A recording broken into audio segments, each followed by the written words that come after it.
Hello, I'm Dr. Angie McCartney. And I'm Ruth McCartney. Welcome to TeaFlix, where each episode's intimate conversation features a fascinating guest across the spectrum of Beatles world, pop culture, Grammy winners, the music industry, chefs, producers, music stars, actors, and more.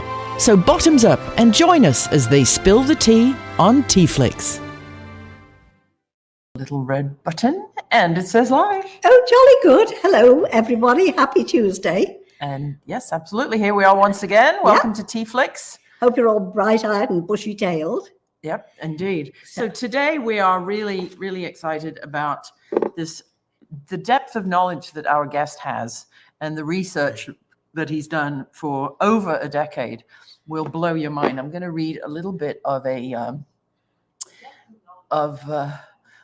deal here. So the gentleman we're going to be talking to today is Jerry Hammack. He's a recording mixing engineer. Sorry, there's a difference, and we'll find out. And he is the author of 7 books, 5 of which are in a series called The Beatles Recording Reference Manuals from 1961 to 1970.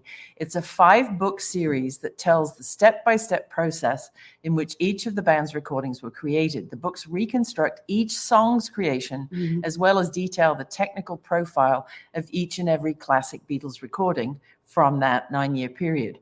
So though they're extensive and through extensive and fully documented research spanning over a decade, as I said, these books fill a really important gap left by all the other Beatles books published to date, as they provide a unique view into the recordings of, well, you know, we all know, the most successful pop music act of all time.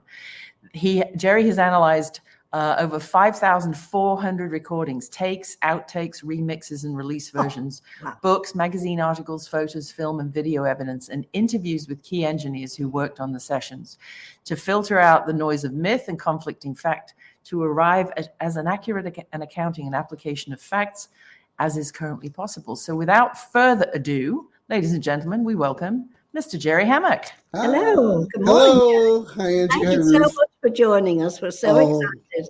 Yeah, absolutely. My pleasure. Looking forward to talking to you both. Thank you. And thanks also to Ken Womack for putting us in touch with each other. You bet. Yeah, Dr. Ken's a great guy. He is, isn't he? Yeah. I always forget to call him doctor, because I was introduced to him in the Beatles circle, not the educational circle. So thank you for that reminder, because it is Dr. Ken. He's Professor Dr. Ken, I think, isn't he?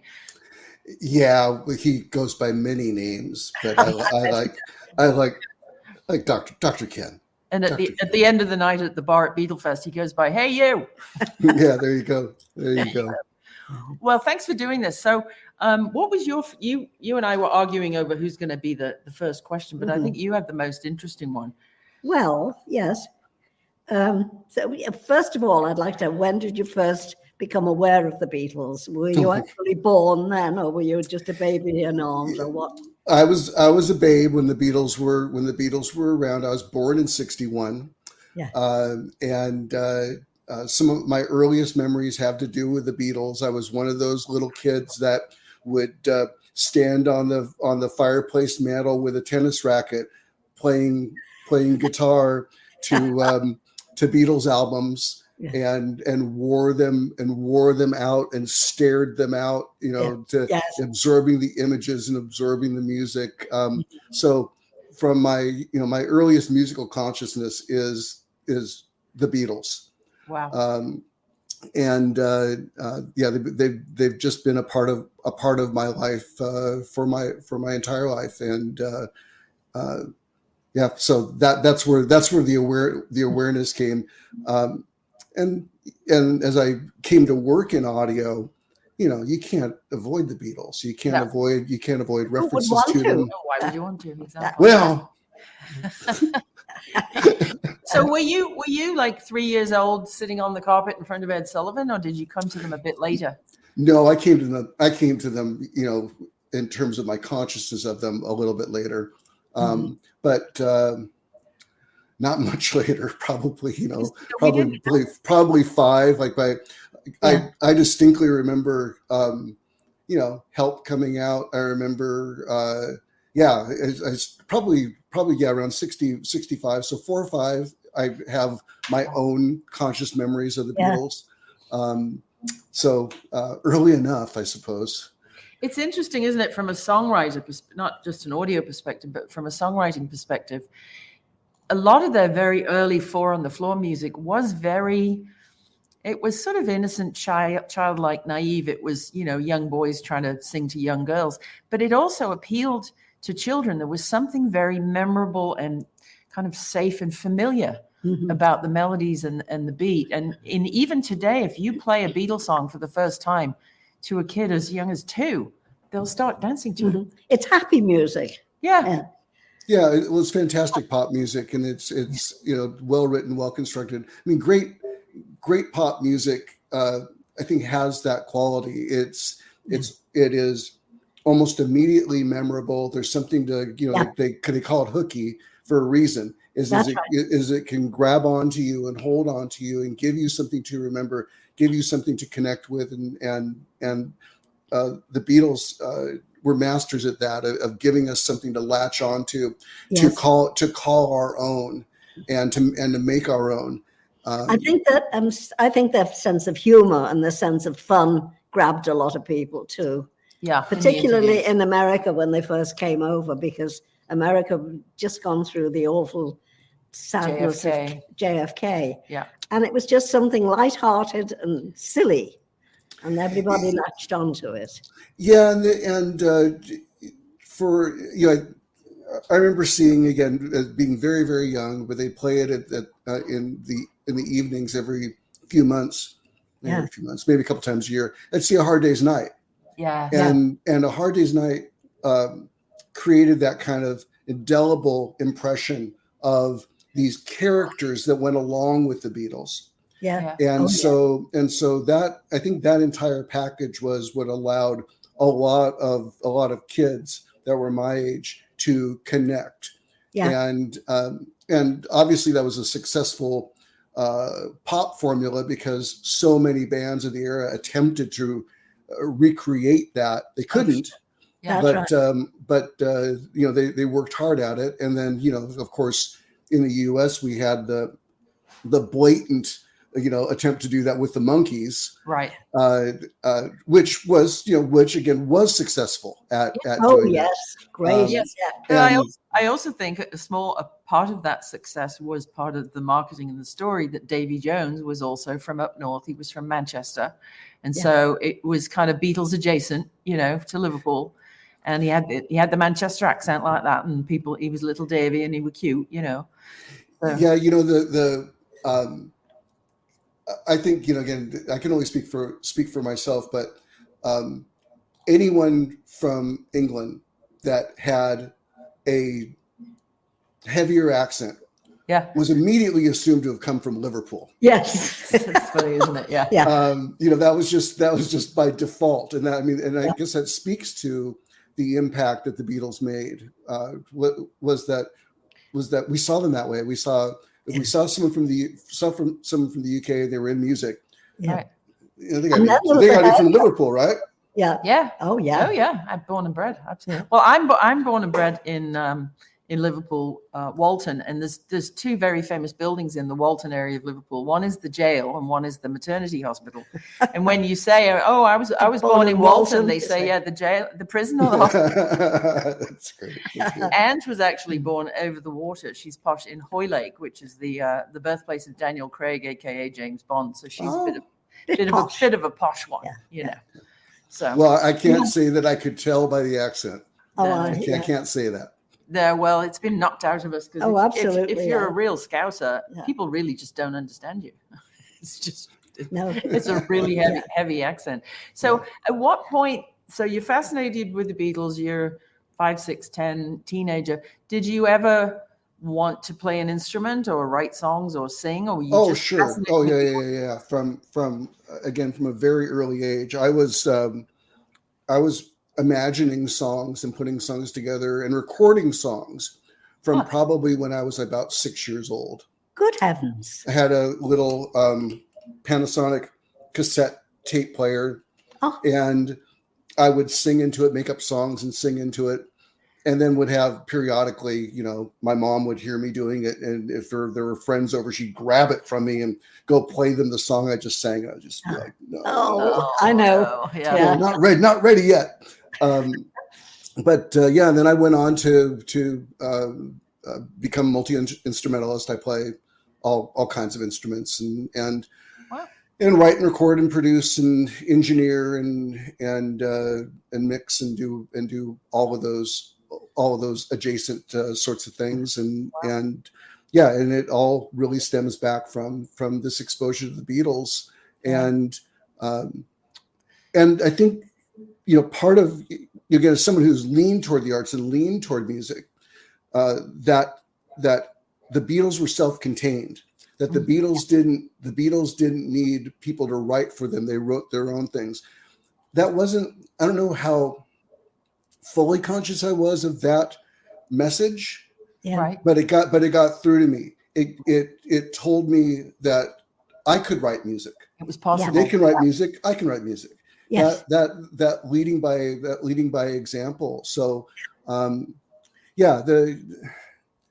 I think my whole life comes from that seed of love of that music, and wanting to create music, to have those feelings again, to get those feelings and to have those feelings over and over again, which is when you're creating, you get that rush of something new and fun and Right. I mean, I think back in those days, a lot of people we knew in Liverpool, I knew growing up were, they had a day job, they worked for the Weights and Measures, or they did this, that, and the other, and they were in a band at night and on the weekends, and they called themselves semi-pros.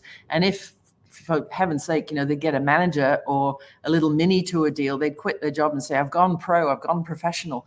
Because I think before the Beatles in working class post-war England, making a living, let alone making a fortune, but making a living and keeping a roof over your head from music was not anything anybody thought of unless you were going in the London Symphony Orchestra.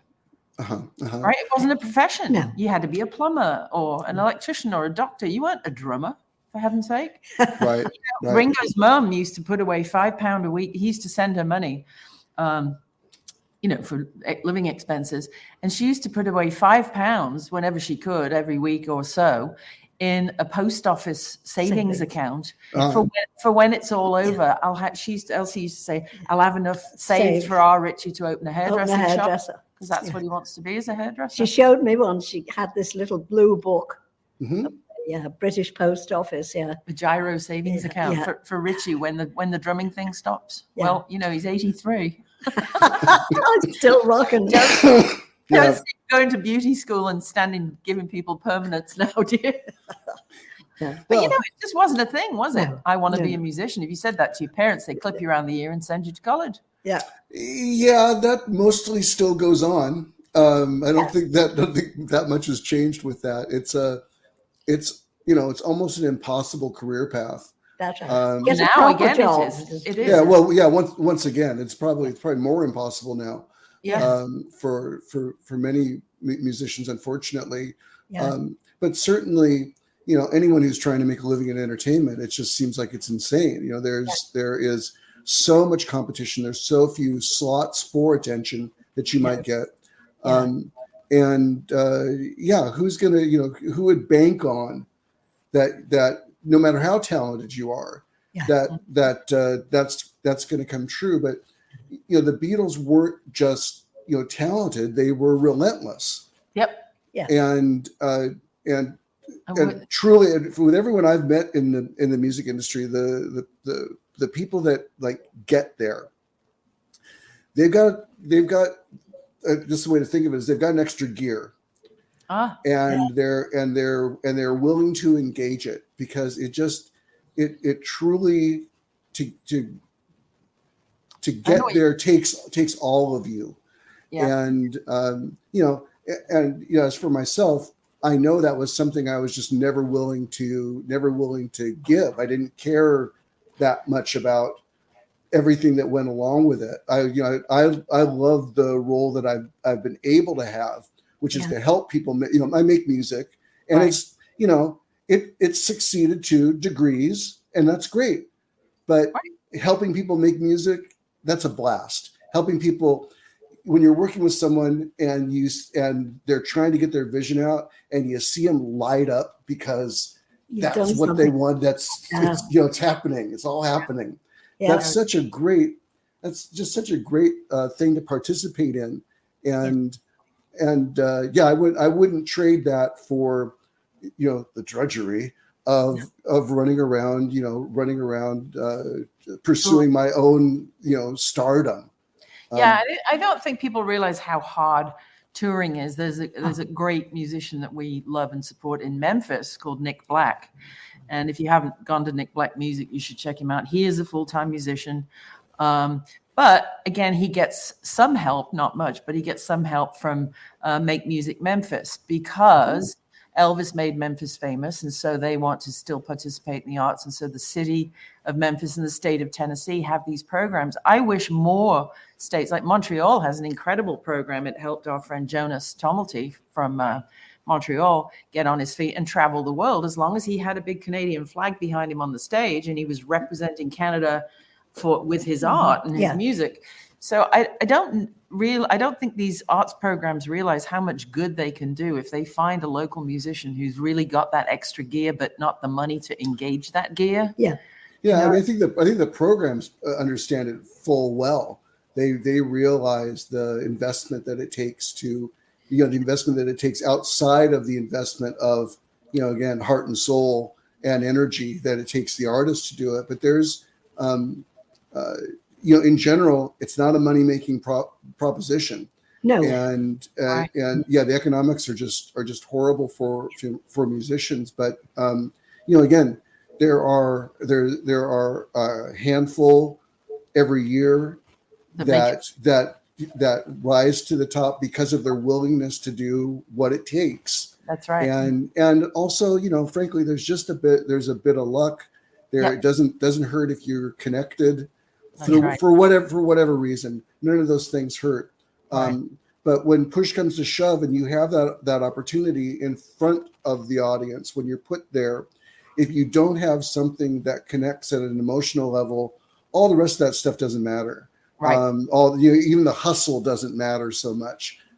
So there's a whole lot of things that have to really line up, and if they happen to, then you, my friend, might have a career in music. Yes, that's right. At what point did you think about starting to write a book? Your first book. Oh goodness. Well, as I mentioned a little bit earlier, when you're doing this work, the Beatles are ever present, and when I would be producing other artists or engineering sessions, the Beatles come up, and they would and a conversation would go something like this: like, we're going to record bass today, and the bass player or whoever is the spokesman for the band would say, "Hey Jerry, on this track, we really want that pepper sound. We really want that pepper bass. Can you get me that?" And when you're providing services in this industry, the answer, if you can imagine, is always yes. Yes, I can. Yeah. I can sure I can. First and worry about it later. And then you scramble. Yeah. Of like, okay, what made that sound the way it sounds? So for me, just because of the way my mind works, it's not only getting to line up tonally, but it's understanding what went into that tone. And so if I was lucky enough to get a little bit of lead time on that, then I'd scramble back and do some research and be like, oh, okay, let me see. He was using the basement head. Okay. And he was doing through a Vox T60 cab, and that, what were they miking that with? Oh, C12 and a STC 4038. Were they aligned? Oh, okay. Probably. Yeah. It sounds like that. And then it's going into I would do the whole signal chain, kind of get it all figured out. And then the next day I look like I'm the rock star, right? Oh, here's your Beatle, here's your bass sound. Wow. That would come up all the time. And I happened to have some time on my hands, and I thought it'd be kind of cool to knock out some of the basics of this stuff so I don't have to scramble when this comes up again. Yes. So I started doing that and started collecting the data. And then I thought, the next foolish thought was, it'd be kind of cool to do this for all their sessions, wouldn't it? For all their sessions. And I thought to find it. Well, I found that I couldn't find it. because it wasn't there. Wow. And so I slowly started tracking down the resources that would point me and the people that pointed me in the right direction to be able to document all of this. And I assembled that, and then the question came, again, well, how did they really record those songs? Because was a lot of speculation and a very incomplete history. Yeah. And so that was using that information. And the next thing I did was to do the research that allowed me to reassemble the songs. Gosh. Wow. And I did that on from the first take to the remix that we all get to hear and love and enjoy, and did it for and I did it on a song by song basis, not whole sessions where there's multiple songs going on. Wow. But allowing, because when I look at it, like if I'm doing this, I'm thinking, if I'm doing this as an artist, I don't care. I don't care what they did on I Am the Walrus if I'm trying to get the sound for Sgt. Pepper's Lonely Hearts Club Band, right? Yeah. So don't tell me about that one. I want to know about that one. And so I started putting it together in a way that allowed people to take the song that they love, Yeah. and see how and read about how it emerged from the first take, how the song was built with overdubs, the work that they did, the decisions that they made that got it to the mix. God. And I did that for every song in their original core catalog. Well, Good you're like grief. a surgeon of songs, aren't you? Well, Search the songs. it is kind of like. Are you available for marketing? Oh yes, we are. Yeah, it was both. It worked both ways. In some cases, I was able to assemble things and find the missing pieces and fill the gaps. In some cases, I had to deconstruct things. I had to work from the finished track and back out of it based off of the audio that I had available, and knowing that if this was recorded on X date and this was recorded on Y date, what changed between these things, and able to extract those sorts of things. I don't make any claims in my books for knowledge that I don't have.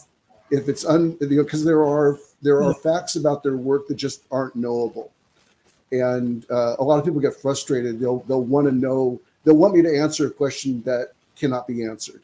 Yeah. And I'm not.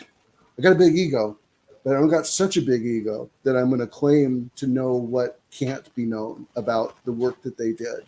Yeah. And I make that really clear. Really clear in the books. I think John Lennon sort of said that too, didn't he? There's nothing you can say that can't be said, nothing you can know that can't be known. Yeah. I'm paraphrasing. But yeah. No, so, but there are things you can't know. Yes. Yeah. Yeah, no, that's true. But what I'm saying is you don't seem like the kind of guy who's going to take a wild ass guess. No, because as I was doing this work, I encountered a lot of wild ass guesses. Yeah. Yeah. And like there was one book that I read. I won't name the title, but they basically just filled in the blanks by speculation, and it was like there were only ever 4 people that worked on the sessions, and they were just the Beatles. So, there's a violin part on "Don't Pass Me By." That's George. Okay. No, it's not. How do we know? Yeah. Well, because they hired a fiddler, and we know his name. So, but that's but again, there was so much of that it came up against. So I recognized that up to the point that Mark Lewison published his recording sessions book in 1988, there's just very little authoritative information that you can get about the work that was done. So a lot of it could just be discounted in the research. Right. But starting in '88, the quality of the scholarship started to improve, and by the time I'm working on it, there is again enough information that I could assemble these narratives in a way that was honest to the narrative. and all my books are completely documented. So there's extensive bibliographies. If you want to go deeper, or you want to know like, well, how does he know that? It's right there. It'll tell you this is the source. Here's the page that you read to find where I had tracked that down. And where there isn't an additional source, it's because there was nothing there. And that's the research that I did to fill in that gap. So Yes. did you ever get to talk to Jeff Emmerich or Glyn Johns or any of the, the people? I was able to interact with Ken Scott, with Richard Langham. Had some back and forth with Peter Vince, with Chris Thomas. So a handful of those guys, and with them, what I really learned about the way that the Beatles worked was that how they created this work was not as difficult as it could be, but as easily as they could get it done. Okay. And this is something, when I'm talking to anybody about making music, I say no one doing this for a living does anything they don't need to do. It's just not economical to do it. You don't approach this work being like, I'm going to record that organ. What's the most difficult way I could possibly record that organ? Exactly. Right. You don't do it. So they would use microphones, for instance, that you might not expect. They'd use these cheap AKG microphones to record almost everything. And people would be like, well, they had those, Neumann's. That's right. Yeah. I mean, with Abbey Road Studios, they would have had access to almost anything, right? Oh, they had great mic blocker. But yeah, you got a Neumann. Why would you use that AKG D19? And the answer?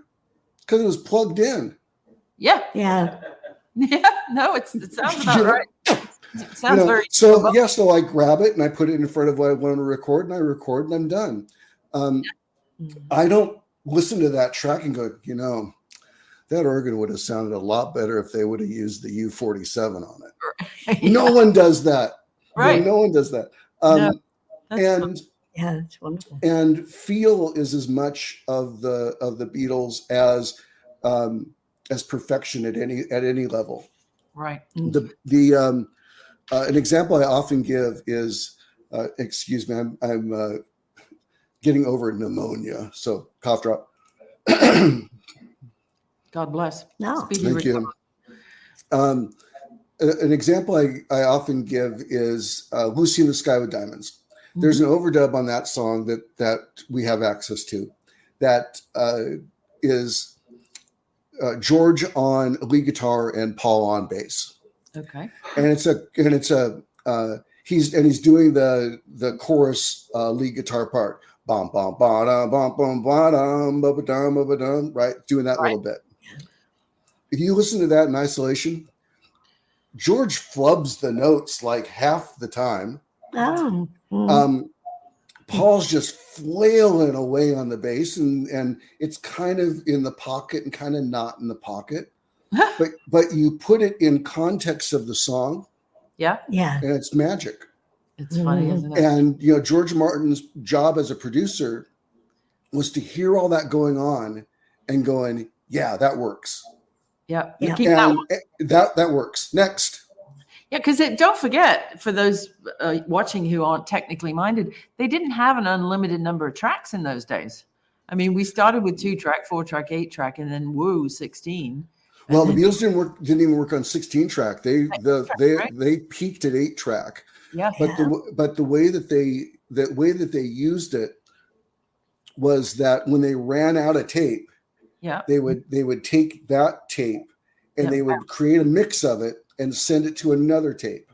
Yep. And then that other tape had a few open tracks on it. They'd fill those up. If they filled all that up, then they go to another tape. Because of the quality of the audio tape, the quality of the gear they were using, we don't hear a huge decay in the sound quality because of those things. But that's the way that they got beyond the limitations. And all art is about working with limitations. the Beatles throughout their career, even when they were able to afford to do more, right, or to afford to do things in a finer manner. Let's say, Beatles, we could just record the bass and the drums on this, and then we'll do the guitars later. And no, they didn't do that. They recorded backing tracks the majority of the time as a band.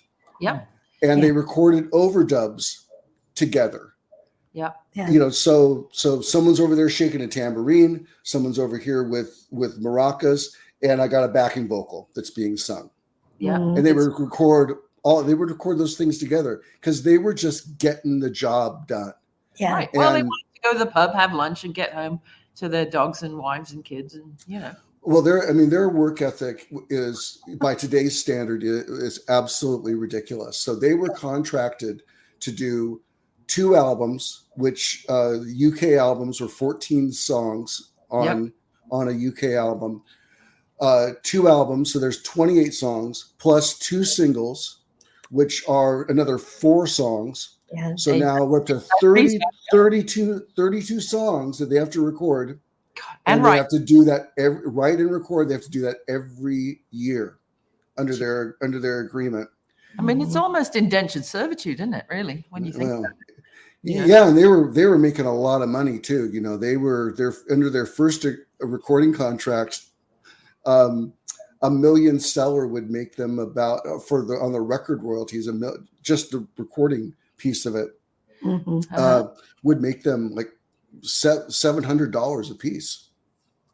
That's it. Oh, We're back. We're almost back to Spotify rates, aren't we? Spotify is truly worse. Yeah. But Don't rent your music, kids. Buy your music. I say it every week. buy your music. Don't rent it. Wow, they would only make 700 quid if they had a million seller.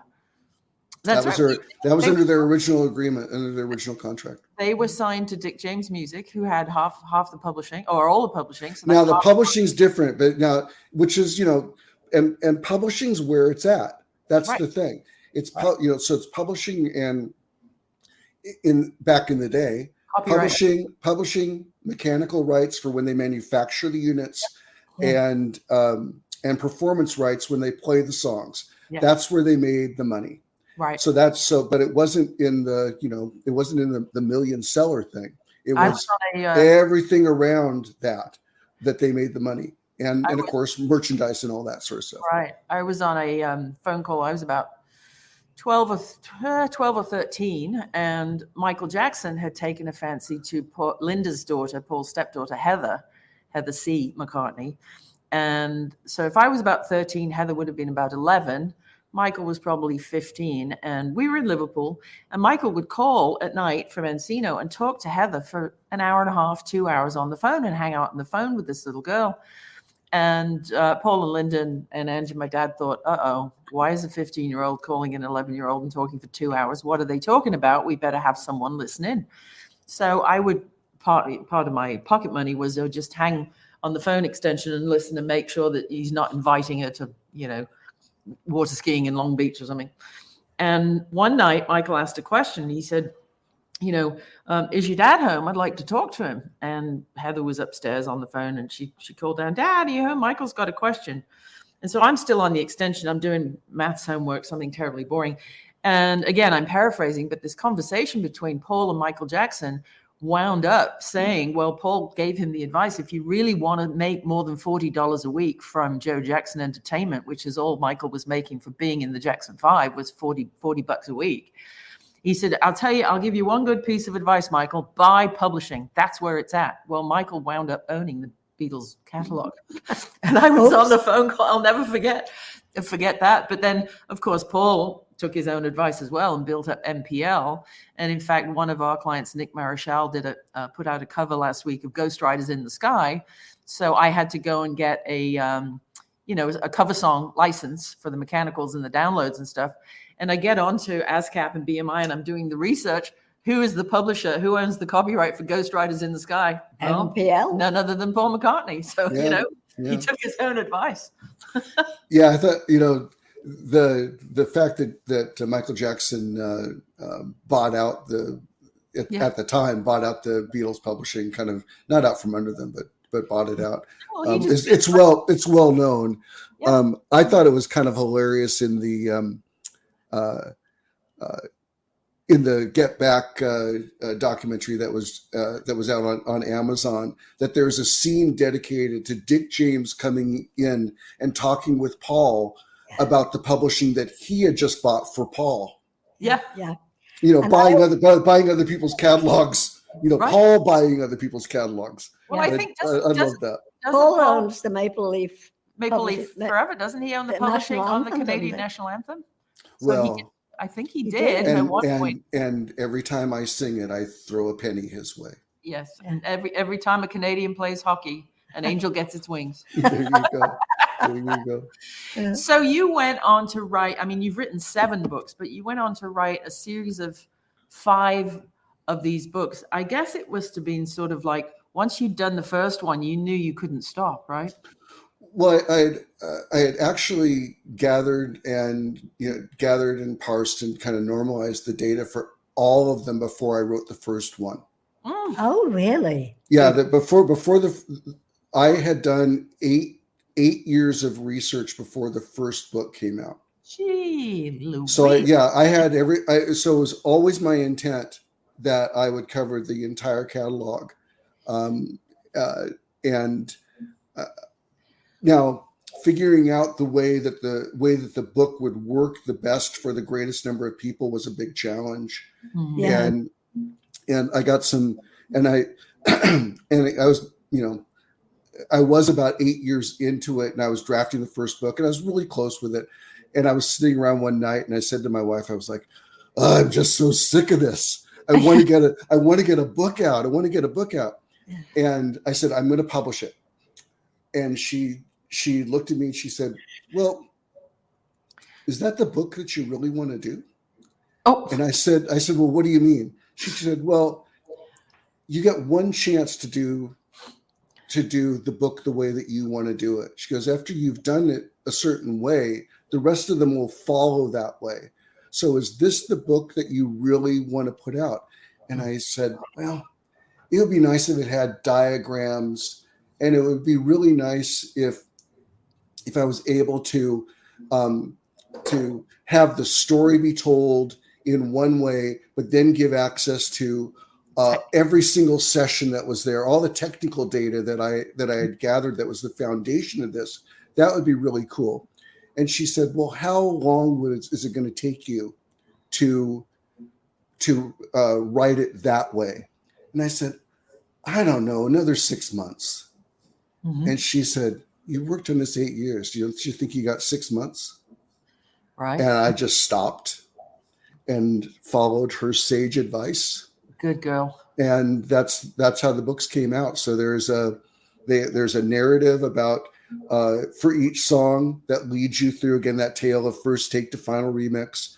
There are diagrams that highlight the state of the construction of the song via the audio tapes, at all the milestones, the major milestones, like what was in the backing track, what was in the overdubs they did, what was in the tape reductions they did, how did those get overdubs, what's the mix look like. So literally you can put on a Beatles record, put on headphones, look at the diagrams in my book, and you'll hear them in an entirely different way.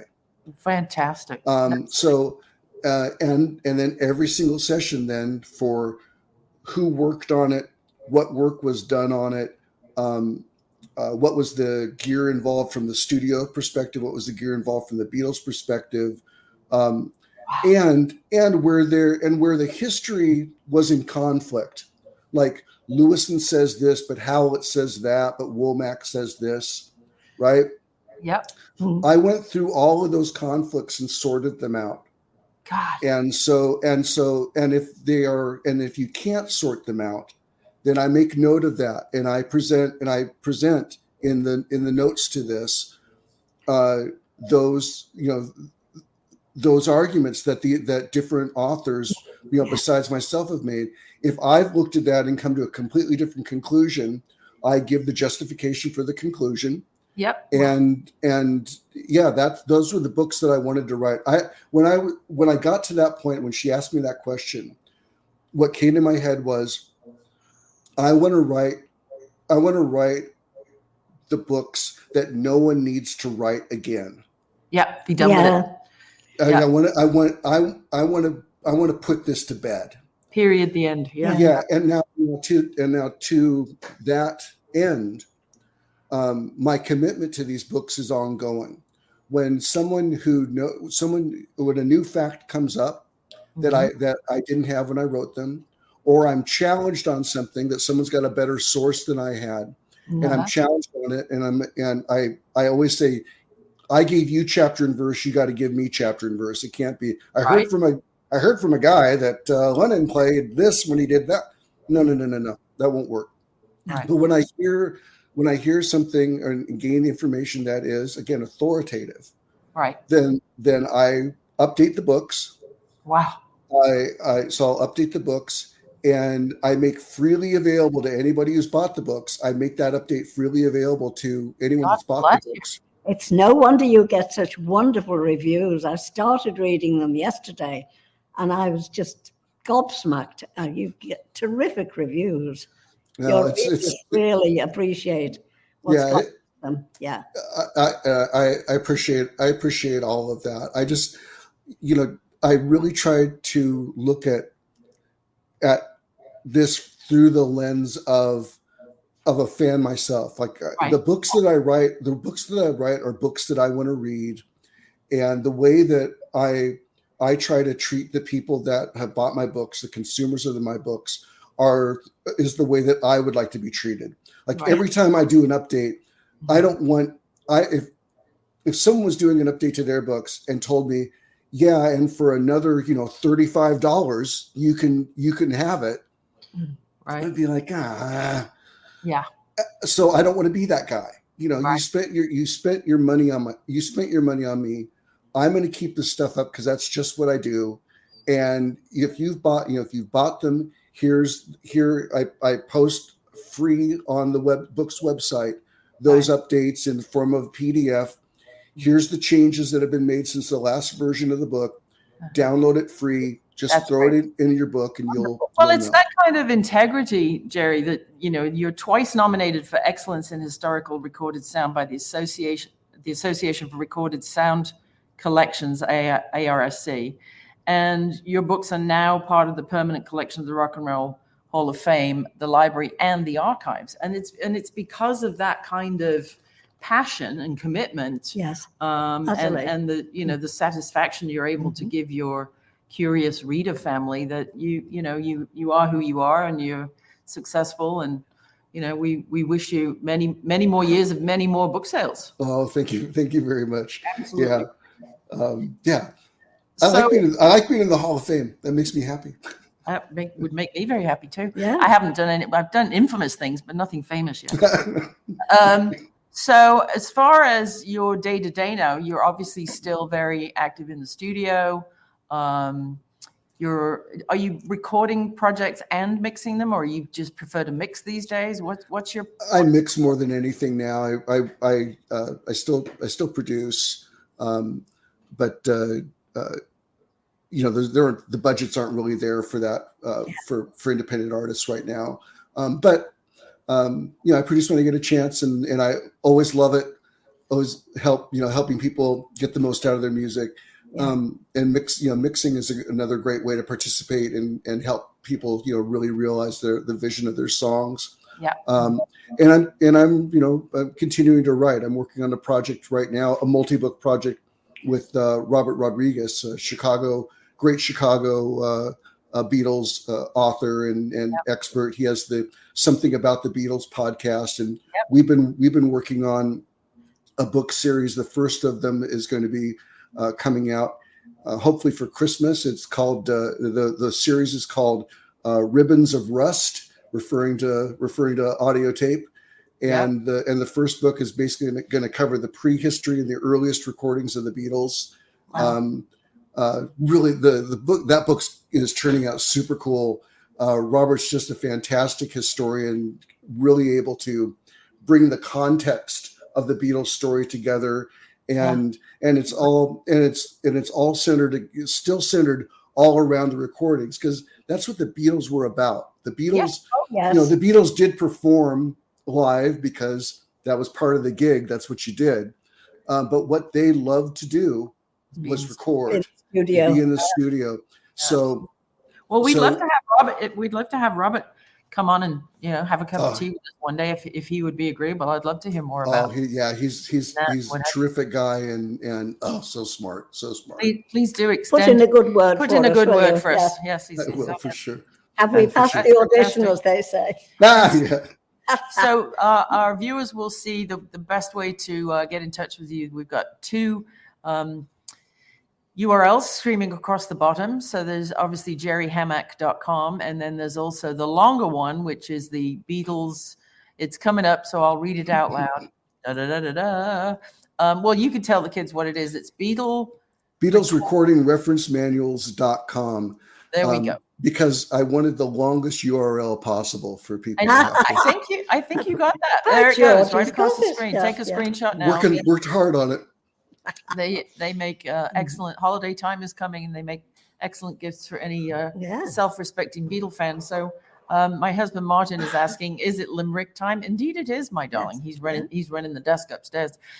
So you may not know, Jerry, but for our esteemed guests, Angie is known as the limerick lady. She's got a book out called Mrs. McCartney's Liverpool Limerick. Oh, that's fantastic. And other random Irish haikus. That's great.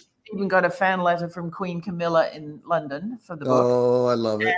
We're hoping she makes it onto the Grammy ballot for her audiobook this year. So if there are any Grammy voters watching, spoken word poetry. And so we always close out with a silly little limerick just to say thank you for your time. We know how busy you are. And everybody will, find you on socials and get over to your websites. And this will be on YouTube later. This will be on YouTube later on if you missed it on Facebook. Yeah. And so if you're ready, if you're sitting comfortably, then we'll begin. 1, 2, 3. Our guest for today was dear Jerry, whose books are both sharp and so merry. With a fader in hand, mixing sounds for the bands. His talent is so legendary. Ta-da!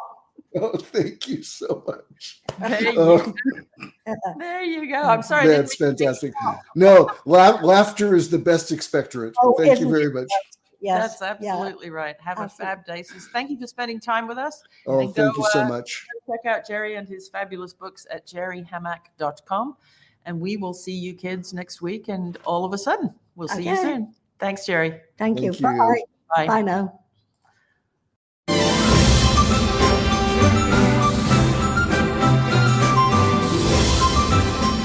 Thanks for tuning in to TeaFlix, and check out Dr. Angie's books, Organic Teas and CBD at mrsmccartneysteas.com. Toodle pip.